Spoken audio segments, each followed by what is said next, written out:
No mai, huddle mai, and welcome back to our second week of AR Plus Bay Chat. I'm joined today by the CEO of Baywide Rugby. Good morning, good afternoon, Mike. How are you? I'm great, Marcus. I'm absolutely delighted to be back for my second turn on Bay Chat. I didn't know if I'd get another go, but thanks for giving me another chance to be on AR Plus Bay Chat. It's an exciting day for me. Last time you were on, you set the ratings on fire, so we thought let's get you back on and get us cracking early into this. So last time we had you on, we were heading towards the road of the final. Mm-hmm. Can you just talk us through the moment of that week and how you were feeling as the CEO of the top two NBC union? Geez, that was a long time ago now, Marcus. We move on, as you know, pretty quickly in this rugby game. But if I reflected on that, I was just incredibly proud, to be a part of the week and the build up to the final and the whole season, to be fair. I thought the team did an amazing job representing us both on and off the paddock, and leading up to that final, the games at Tauranga Domain and the amazing atmosphere that we were all able to be a part of for our community was, something I'll cherish forever. And then into the final, going down to Wellington, similar weather to today. Actually, we look out the window, Marcus. It was a miserable day, but to see so many jerseys, blue and gold jerseys, so many people that travelled down to support the team, and what an epic game. It was just amazing, and to see our guys give everything over that final. I was, like I said, just incredibly proud to be a part of it. Yeah, and proud moments, and we were all down there. We were so grateful that the union let the staff go down there and let them loose for behaviour. That was good behaviour. Great behaviour. I'll put that out there. Great behaviour. And again, we all know how much goes on behind the scenes, how much the staff contribute to the games that go on here in the Bay. And so it was always something that we want our people to be a part of as well. So it was a small token to thank everyone for all their work. Leading off that, Mike, we just spoke about what was happening on the grass with tackle clinics and junior rugby and primary school ripper going on. That's one aspect of Bay Rugby. Can you talk to us about another aspect that how Bay Rugby operates in more of a business sense? Yeah, absolutely. I think first it's just acknowledging the work that does go on out in the community. And, in the old days, we talk about rugby was a winter sport that sort of was in that sort of defined period of time over either terms 2 or 3 or the winter months. As we know now, it's a 12-month sport delivered in all sorts of different ways. You tackle fives that you own and you were an initiator of, and ripper rugby, all the different formats that are delivered now. It just comes thick and fast, doesn't it, all the time, and we've got a great supportive community, and it's always nice to hear all the great stories of the different locations that our people get out to and delivering rugby to the different parts of the Bay. So first, I want to acknowledge all the great work that goes on by our people and our clubs, our schools, and giving our young people in particular the opportunity to participate. To sort of get to that question around what else goes on, I think the Baywide board over the last few years have worked really hard on trying to find solutions to the challenging questions that we face around how do we fund and contribute back to the game to make sure we can continue to do what we want to do. So we've looked at a few different initiatives. We've got Bayland Recruitment, which Ati leads, which is trying to connect our clubs with our commercial partners and provide employment opportunities for players to come to the Bay or support the ones that are already here. And we're really delighted with the progress that's been made there, and we had a great presentation the other day with Greta Marist and one of our great partners, Page Earthworks, and what they do in terms of providing opportunities. So the more we can do that, we think that's a really valuable way that we can support our clubs. Where do these where do you get the people from to come into Bayland Recruitment? Yeah, it's a great question. So initially we focused on our partnerships in the islands. So we've got some really good partnerships with Fiji Rugby Union, Tonga Rugby Union, Samoa Rugby Union. So we've certainly leaned on those relationships because we know there's a ton of talented players over there, and not just players. As you know, we've got a couple of referees here as well. So we felt like that would be a great way to support those Pacifica communities, bring them here to be a part of what we can deliver in our clubs. And also, I guess, for us, support our businesses who are always looking for, workers in different sectors and different industries. So that was our initial focus, and now we're starting to look domestically as well if there's other opportunities for young players, male or female, that want to come here and be a part of what we've got to offer in the Bay. I think the other thing that we've worked really hard on is in supporting our clubs and schools. We established Aura Apparel, and I'm proudly wearing our Aura Apparel range at the moment. And we sort of came up with the idea of how do we help our clubs save money, how do we help our schools save money so they can spend it in a better way. So Aura Apparel was the concept that we came up with, and we're starting to get some really good momentum around our clubs. And working with our schools, and Pat Ray is who I think everyone knows. Pat, he's out there trying to tell the story of why Aura is so important, because everything that we do in that Aura space is to contribute any money back to our community or save our clubs and schools money. So I think there are a couple of examples of how we're sort of trying to do things outside the box to support all the great work that goes on with the likes of yourself, the community team, and the clubs and schools. And Aura Apparel, good 3 day.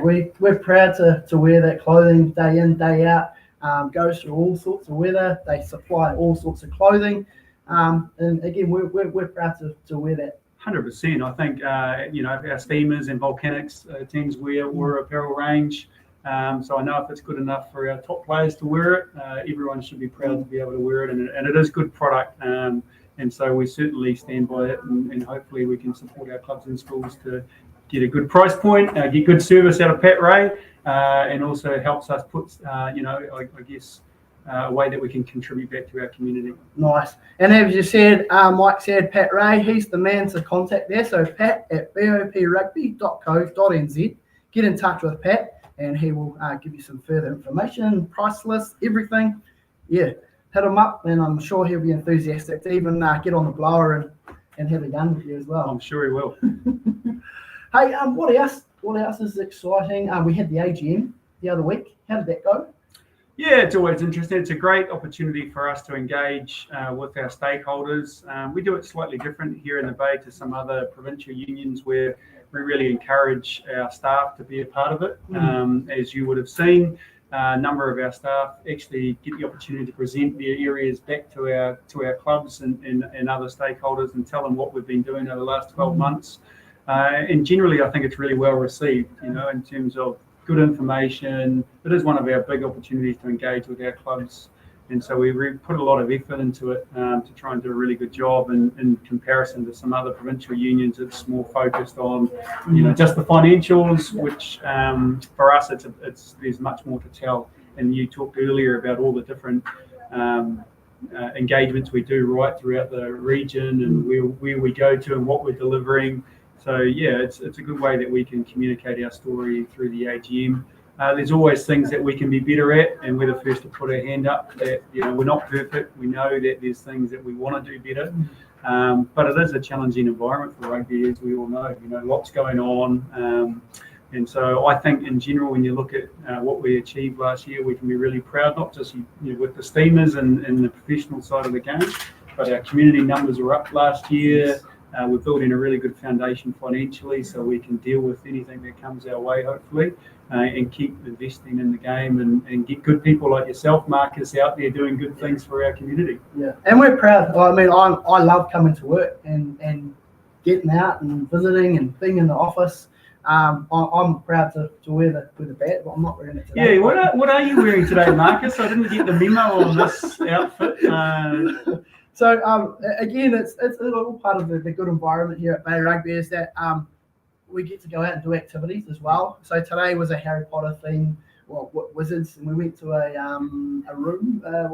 Escape room. Escape room. Yeah, and well, you obviously escaped. That's a good sign. We did quite well our community team. So big raps to Pingy for coming up with the idea. So we get to go out and get into the community and spend some time. I did the first one last month, and we went to the Waihi Surf Lifesaving Club. And nice.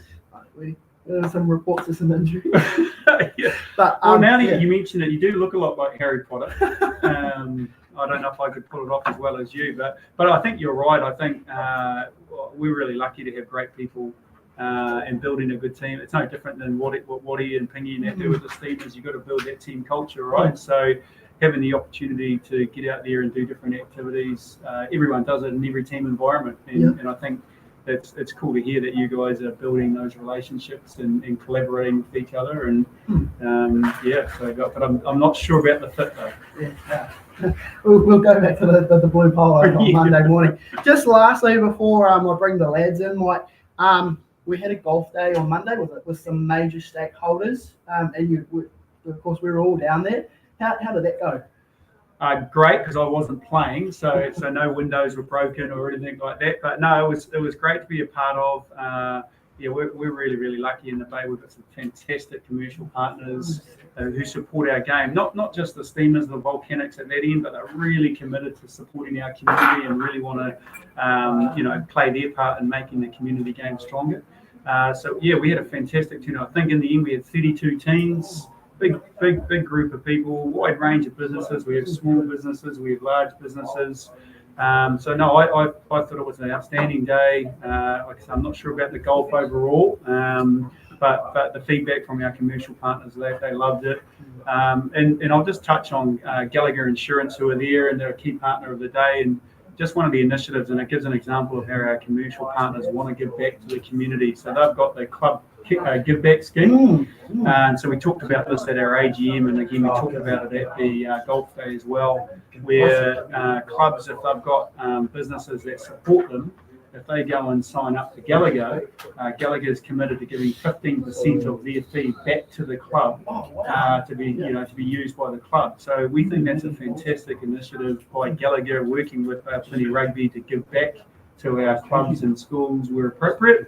And it's just one example of where one of our commercial partners is really motivated about trying to make sure money goes back. They know how hard it is, and so they want to try and make sure that they can contribute back to those clubs and put some money back into the club and help in that way. So I know a number of our clubs have already signed up, but I'd encourage all of our clubs to get out there and have a chat to the Gallagher and see if they can get some benefit out of that scheme as well. Cool. So how can our clubs find out? I know there's probably an email going out. Is there anywhere else they could kind of find that information? Yeah, well, they can contact Brendan directly. He knows about the scheme. He can give them the contacts for Gallagher, or Neil, our commercial partnerships manager. He can definitely get them in touch with our local Gallagher crew and make sure that they go out and see our clubs. And Gallagher are committed to going, doesn't matter where our clubs are, they'll go and see them face to face and sit down and have a chat and explain the scheme in more detail and to see how they can benefit that particular club. So I think it's a great opportunity, and I encourage everyone to sort of take advantage of it. Yeah. Awesome. Oh, well, Mike, our minutes are ticked by as we've talked, and we've just so easy to be a part of this. Yeah. So hopefully that's been informative, and appreciate the opportunity. And good luck to our clubs this weekend. Hopefully the weather dries up a little bit. I know Walker and Grefton are setting the standard at the moment, but we'll see what happens come tomorrow. So, folks, as we said, we've got some new segments this year, and that's our guest segment. We'd like to thank our CEO, Mike, for coming on board today. And go well. It seems like, we're all happy and everything's ticking along here at Bay Rugby from the top. So we're going to now bring in the boys, and I hope you guys have a nice lunch, Mike. Well, thanks so much, Marcus. All right, so no Mike, Hana Mai, Jackson, and we're going to bring in the tipster. Kia ora tiwi. Kia ora tātou, to the millions at home. Okay, so we've got our new face here. We've got Pingy. He's also AKA the tipster. He's going to be running through some of our Premier Baywide games each weekend. He's going to do his picks now that he's not associated with any rugby club, and just run through some of the players to watch each week. So the tipster's on board, and of course we know who this guy is. So we're going to get cracked into it. We're going to look at last week's results. Just a reminder, try and get managers out there working hard on their app, because some of the results aren't coming through. So we really need everyone working hard to get their app up and running so we can see these results. Let's take a look at the Baywide Premier men's results from last week. Some surprising ones and some not so surprising ones. We'll start at Te Ariki Park. Rangatawa hosted Whakarewarewa last week, 36-14. Boys, let's have a quick yarn through this one. Surprised, not surprised, Pingy? The scoreline probably didn't suggest I was up at this game. The scoreline didn't probably didn't show what a competitive match it was. Pretty physical. I think Rangatawa did a really good job of luring Waka into a bit of a run it straight competition at times, but a lot of class in that forward pack from Waka. Their scrum was super dominant with Arana Miller at tight head and Jaya More, guys that are probably putting their hands up for in and around that Steamers or Nafa team. So that was super dominant, and there was a few classy backs, guys like Tarangi, Fraser at the back, and Rangatawa probably struggled to stick with them, but yeah, for 60 minutes it was definitely a bit of a ding dong. Mm-hmm. And this the next game here. This one was a massive surprising score line here. Mount Maunganui, the Marlins, they've been the front runners in Baywide for the last few years. Obviously, some work-ons there to go over the road here at their sports club here. But the Pirates running away by 67 points to 0. Jax, this is your patch, the Pirates. Surprising score. I was surprised, actually. I looked on the RX system and it had 10-0. At the end of the game, and then it must have updated as they refreshed it. But yeah, I did say it's early days, but I did predict that Te Puke would win that game. Maybe not by that much, but I will say this again, it's only week 2. It's only week 2. Yeah, so the Pirates definitely went fishing for this one. They fished a fair few marlins. They probably won the fishing competition by a long way with the weights. So big win there at the pirate ship. And out to the army camp, salute to Puna. They got up and beat last year's runners-up in Gret and Maris, the Knights. Pingy, very tight score here. And I hear a goal kick went amiss to win this one. Yeah, I think Young Junior had maybe a couple to win from all reports. This is probably the game of the round. To put a pretty experienced forward pack, and any team with a good forward pack in Te Ahe Toma at 10 or 12, I think he was playing, they're probably going to have a pretty good result. So, yeah, I think experience won them in the end, but be interesting. Those two teams will be featuring at the end of the season, certainly. Mm-hmm. There or thereabouts. Probably that will be a semi-final. Maybe. Let's take a look at the points table. It's the Red and Blacks out there leading it. They're equal to Puna, but they've scored a few more points in the bank. So there's Whakarewa there on 10. Te Puna there in second on also 10 points. The Pirates, they got their first win of the season, defending the championship on 6. Gret and Maris, they're also there in 6, so they're your top 4 so far. The Marlins have picked up a bonus point, sitting there on 1. And Rangatawa and the Raptors yet to get off the mark, and both in the negatives for points for and against. But as Jackson said, still early days. It's a marathon, not a sprint. Absolutely. One thing about this competition, it's really close this year. I think even though the scores, pumped out a fair bit though in the last 2 weeks, I think it'll come back together as they get used to playing with each other, and players come back from wherever they may be, injury, overseas, and bolster their numbers. So something to look out for. Boys, looking at this comp, 8 teams this year, normally 12 teams.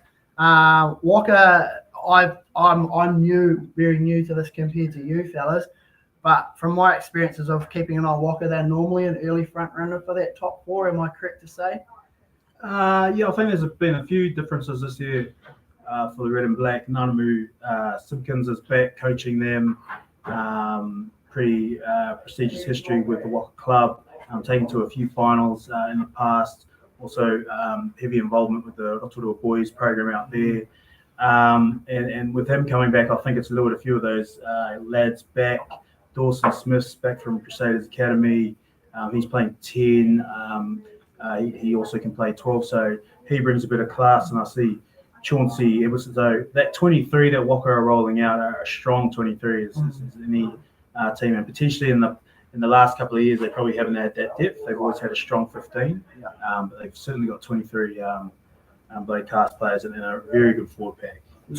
I've actually seen the development side has also got some good numbers in there behind to come up and down. So I think that out at Puringa Park, they're training together, the Devel and the Premiers.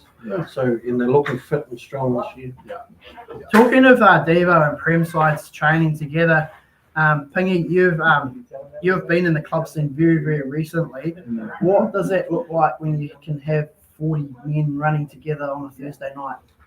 Yeah, I think the key for any Premier team that wants to go and win a competition is they have to be aligned and they have to have good numbers in that development, even the Colts. And when you have good numbers in those teams, then you don't have that friction between teams. You've got to have good relationships between your coaching crews, so that when tough decisions need to be made about whether players are on the bench or whether they're fresh, or whether they're playing minutes for development, those conversations are way easier to have. I've certainly found, I think the successful clubs have managed that well. Usually when the Premier team wins, their development team has gone pretty good too. So yeah, getting those numbers to training and pre-seasons are hugely important, which obviously comes back to culture and environment and making sure people enjoy going to rugby training. How good. Talking of the Devo, let's take a look at the Baywide Development Competition. As we said last week, bit of a shake-up to the Devo competition this year. It's no longer just a Western Bay Devo and a CBOP Devo. It's now a combined one. Although there's a number of Western BOP clubs involved with this, it's just the development comp, which I think is really, really good. So the Tupuna continuing the great run there, 24-7 over Greta Maris.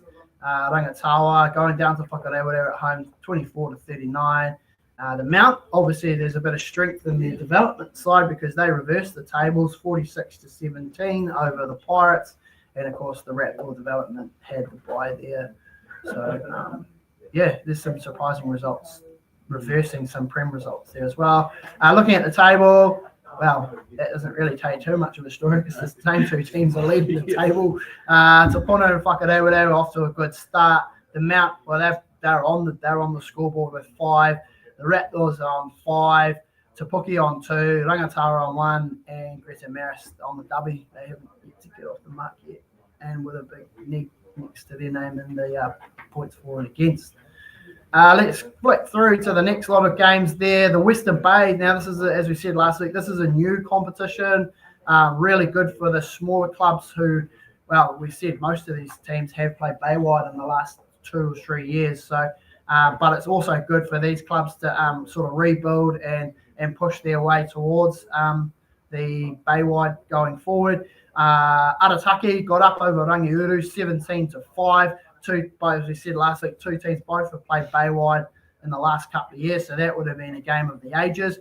ED got up over Judea 40-19. Obviously, Judea really rebuilding because, again, they were lower mid-table side in the Baywide the last couple of years. Obviously, numbers struggling out there, I think, at Judea, and they've also thrown the hand out to Matakana. So 40-19 there, ED getting the W over Judea Matakana, and the Katikati Stags got off to a Hisamaro, defeating the coastal side Papamoa by 45 points to 17. So good start there for Arataki, Eastern Districts, and the Stags. Eastern Bay of Plenty, 75-14. Opotiki getting off to a great start over Tāne Atua. We don't have the result there for Te Teko over Poroporo and Ruatoki. They just went down at home. This was a real good game. I was out there under the sun in the heat. It's probably about 28 degrees. Paroa getting up 34 points to 32 in a humdinger out there at Ruatoki, and Whakatane Maris having the weekend off to start the competition off. And over the page to the Senior A competition, Matata kicked off their season 36-24 over Edgecombe. Opotiki continued a good run for the club last weekend, 36-29 over Waimana. And the last one here, Ruatoki taking on Paroa, 24 draw. I ref this one. So it was an exciting ding-dong battle. It was a game of 2 halves. Paroa dominated the first half. Ruatoki down 19-0 at the halftime break. And they're actually down 24-0, 5 minutes into the second half. 35 minutes of the second half back to Ruatoki. And it was pretty much just ticking over the last minute of play when Ruatoki went wide, had the numbers, scored in the corner, and the young fella had to convert the try from the sideline, and unfortunately he didn't get it, but a fair result, 24-all. And just a big shout out to both teams for a great game of code out there. And over to the Baywide Colts, Pingy, I'll get you just to rattle off these scores just so my voice isn't rattling through your computer speakers. Yeah, so we had Papamore Colts go down 26-13 to Tauranga Sports Colts. Waddy and myself spent a bit of time with the Papamore Colts for a training session, and there's pretty good numbers out there. I know Tauranga Sports Colts got the most numbers they've ever had in that Colts brigade, certainly in the last 10 years.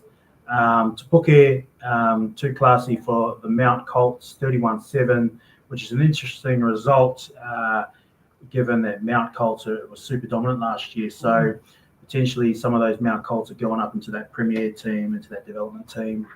41-12, Gritton Marist Colts beat Texas Colts, and a bit of a hiding that one. And Marist St. Mike's and Kahu, 29-17, a little bit tighter out at the Central Bay there.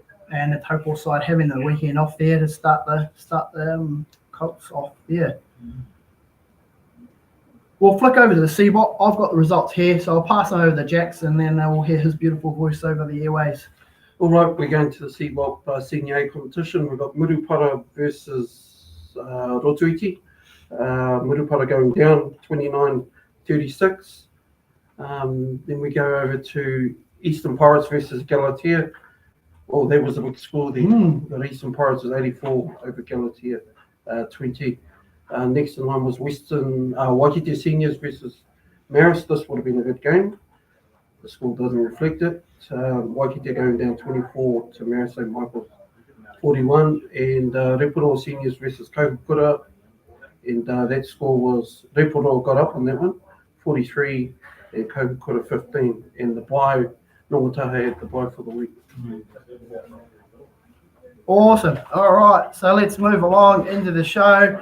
Let's take a look at what's going on with games this weekend. We'll start with the Baywide Premier comp. Sorry. The producer he'll find me for this. Here's our AR Plus Player of the Week. So this goes to Declan Barnett from the Te Puke Pirates. This man scored 4 tries. So outstanding effort. Do you know much about Declan? Just that he's having a strong start to the season. I watched him in the Waka game, really strong. Runs at the line pretty hard. And in saying that, in that game, he was getting hit a fair bit, but he just bounced back up and he's back into line. So exciting player to watch out for, this weekend and also throughout the rest of the competition. Had a strong game last week as well, and he's a try scoring machine. Is he on the radar for Steamers? I suppose you can't really talk to us about that. Declan's always been in and around that squad. He returned last year for the last few games for Te Puke, and certainly straightened up their attack with Brad Armstrong. Super, plenty of speed, plenty of physicality, really intelligent player. He was actually named in the Steamers squad to begin with, but unfortunately injury put him away. I think it was his knee, shoulder, one of them. But yeah, very talented player, Declan. Yeah, that thigh's quite strapped up there. Yeah. Hey, let's take a look at the top try scorers so far after week 2 in the AR Plus top points and top try scorers. There, of course, Declan Barnett, Te Puke Pirates, they're out there on 6. Regan Arson, Te Puna, Jesse Mason Grant from Whakarewarewa, both on 4s. They both got dubs on the weekend again. And Josh Baxter, Te Puke Pirates, he's on 3. So two Te Puke Pirates players. That's 9 tries between 2 players already for the Pirates. And into the top point scorers, Declan Barnett, he's done it with all meat pies. He's on 30. The man that's kicking all his points, Junior Mototea from Greta Maris, the Knights. He's on 21. And of course, Regan and Jesse, they're both scoring meat pies for their 20. Another good goal kicker, but he's actually scored tries as well, is Jackson Hollinshead from Te Puke Pirates, and Dawson Smith from Whakarewarewa ends that list with 11 points. So a mixture of goal kickers and fellas scoring tries there. Yeah, interesting one. Jesse Mason Grant's a hooker and top scoring, so that probably indicates the way Walker is scoring their tries, good for mauls and pick and drives. And then Regan Arson's doing some good things out there at 13 for Te Puna, as well as he scored 67 points. You're probably going to get guys from the team scoring a lot of tries. Yeah.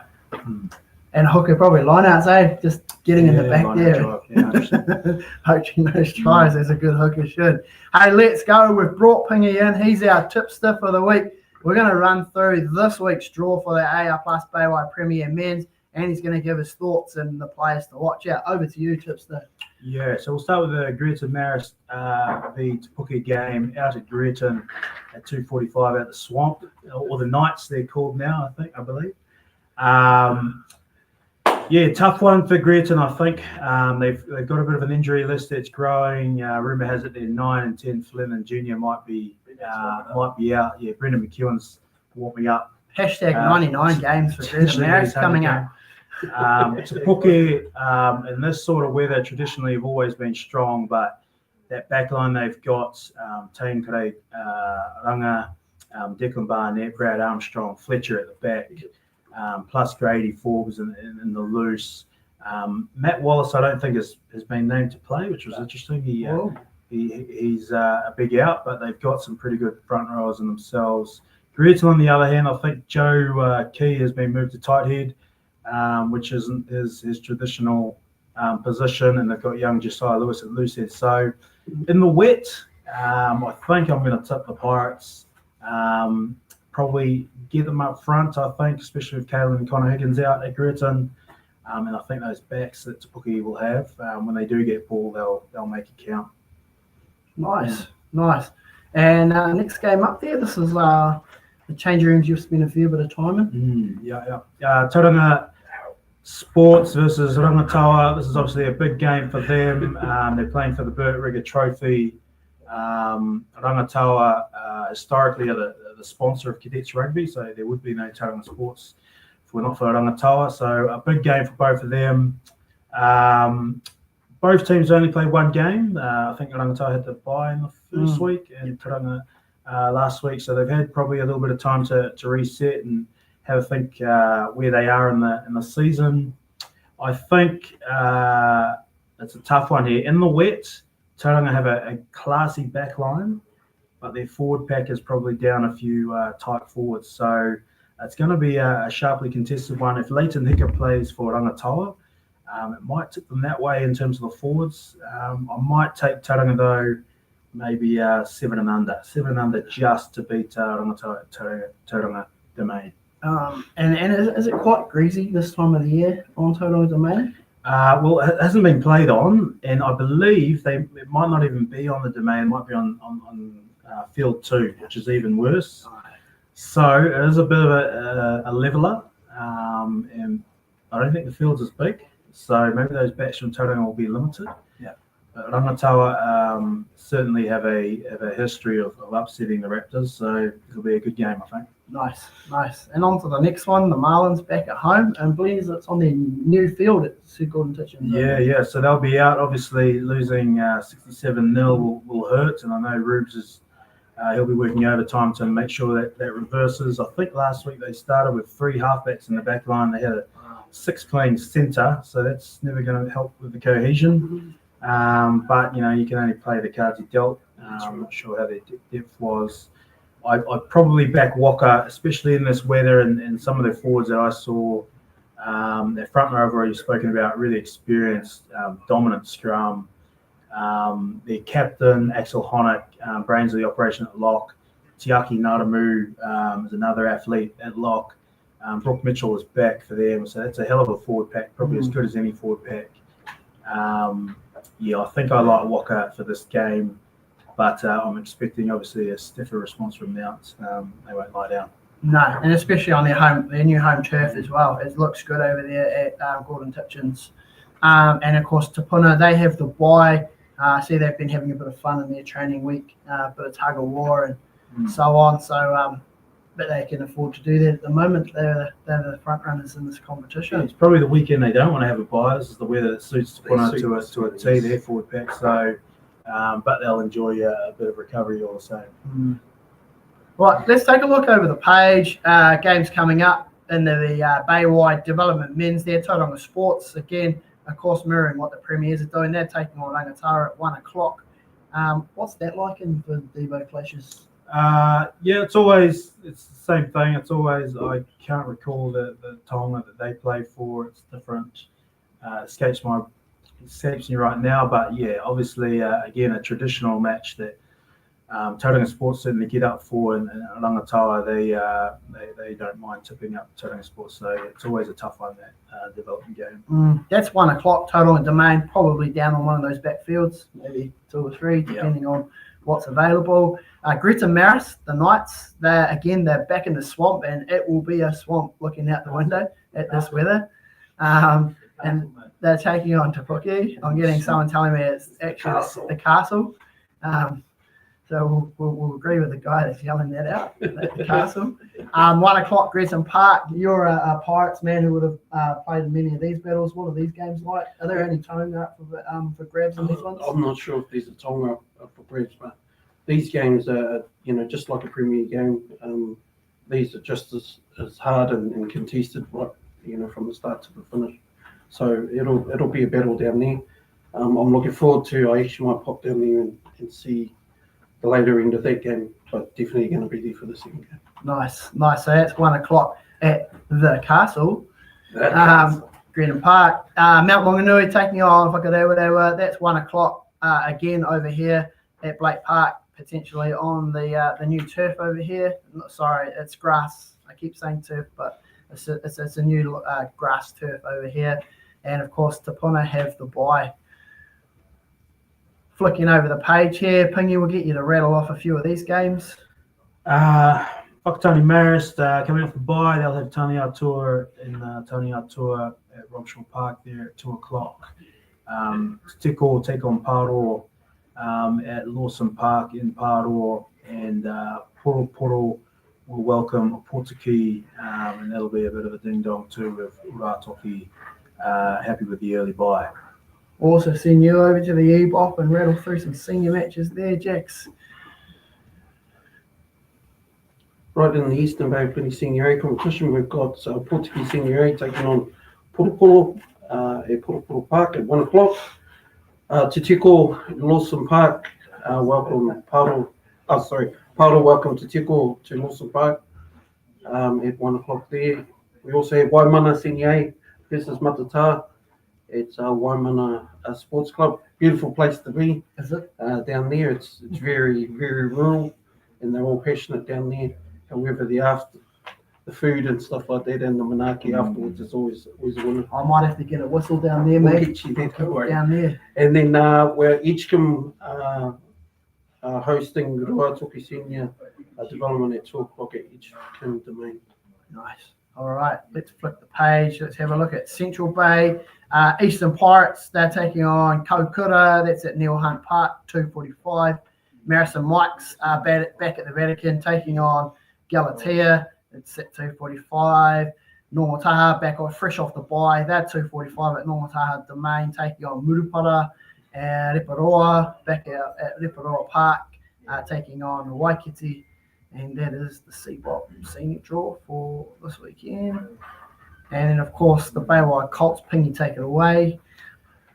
We've got Kahu Colts taking on and welcoming Taupo combined Colts. Them fresh off the draw. It'll be an interesting one. More Colts will look to avenge their loss they had last week to Tauranga against the Mount Colts, who again will be interesting. I know Waddy spent a bit of time with Mount Colts on Tuesday, doing a little bit of coaching around the collision. So I think Papamoa can expect a stiff resistance from the Mount Colts. And then Tauranga Sports Colts will welcome, which is usually a bit of a ding-dong. I know they beat Gretton last week, I believe. But there's certainly two clubs that I wouldn't say hate's probably a strong word, but local dislike, a bit of a derby, and you know how Colts can get, 21-year-olds can be. Yeah. And Te Puke take on Marison Mikes at Murray Salt Stadium at 1 o'clock. Nice. And these are it's another new format into the Baywide Colts competition. It's a knockout format. So as you see there, folks, semi-finals. So it's the teams that are surviving through. So good luck to those 4 teams taking part in those semi-finals tomorrow afternoon, both at 1 o'clock. Our next segment, is all about blowing the whistle in the middle, and we've got a new graphic to come up in front of us, and then we'll hand you over to our referee manager, blowing the whistle.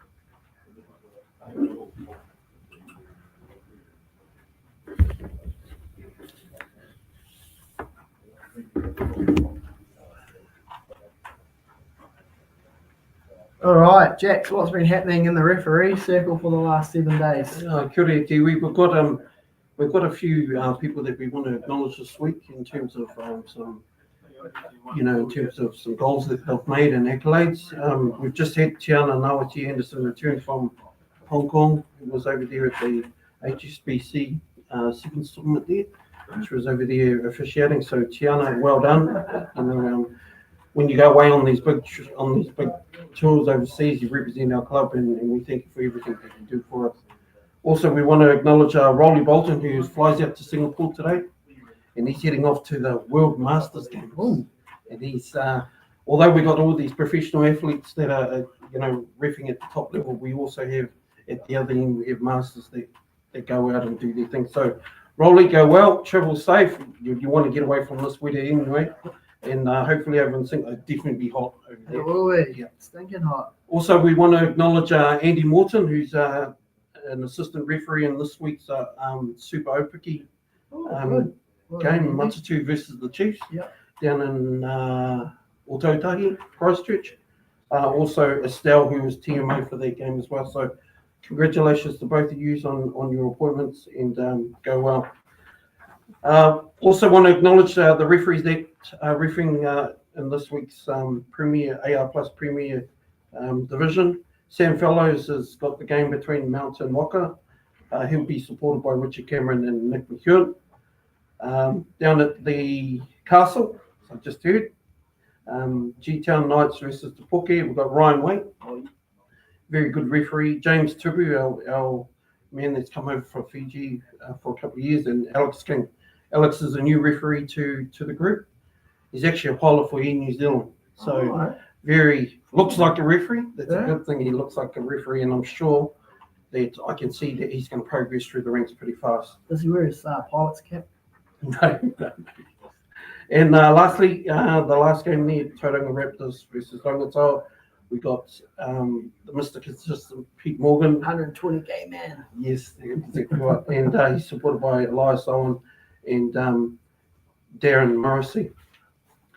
Right, finally, just in terms of, we're going to add in a little bit of a law segment to this week's session. So good. Out there, we have the perception that everybody knows the laws, and so I suppose my job here at the union is to make sure that we're educating in every avenue we can. So producer Rabs is going to put a link in the comments part to the segment, and you can go in there, and what it will do is bring up this in terms of DSLVs, ESLVs, so you'll be able to look through the comments on this. So today, the only issue here though, Jax, is when we're out reffing, the players are going to go and upskill themselves, and if we get it wrong, we're going to hear about it. Absolutely right. And then that's what the good thing is that everybody should know about this. So this week's law we're going to be talking about is tackle height. Okay, so did you have any issues with tackle height in your day? On Saturday? Yeah. First half, there were a few chest height tackles. Yep. So in terms of first tackler, what's the height? It's the sternum bone. Yeah. So everybody, the sternum is here. You feel it's the chest bone that's in the middle. So it's below the sternum. First tackle, secondary tackler. Below the shoulder. Yeah. Second tackler. And for our kids and our young kids, what we're trying to do is teach them to tackle around the soft bit. I've got plenty of soft bit on my pocket, so we're trying to teach our kids there. So that's the law for the week, tackle height. It's law 10.4E. So if you want to go and look, there's a good graphic there that will show you. So when you're out and about, and you're seeing these, this is what the referee is looking for. So that current line is the second tackler coming in. Yep. The second line, sternum line, is the front on first tackle. Yes, absolutely. So what I'm going to do this week, Whānau, is I'm going to add these in. There's a couple of prizes here. Oh. There's a portai and some shorts. The 30th person to answer this question on our page, these will get sent to you. There's a comments box, folks, so feel free to put your comments in there. And yeah, as Jack said, we'll count down the 30th person there, and Yeah. way you go. So the question is, what is the law to tackle? So what is the law for tackle? So you've got to go away and have a look at that. The 30th person will go through, produce the RAB to tell us who that will be, and this will be on the way to your house within the week. And that's us for on the school this week. We're going to have some exciting things coming up. We were out and about in the community. A couple of things in terms of community rugby. Remember, supporting positive vibes out there when we're out refereeing. You know, we want these people to make sure that they're enjoying their day just as much as the spectators and the players. If you're wanting to get involved in refereeing, get a hold of me here at the union, Jackson at BOPrugby.co.nz, and I'll get back to you. But that's us for this week. Thank you, whānau. Noho ora mai. Ka kite.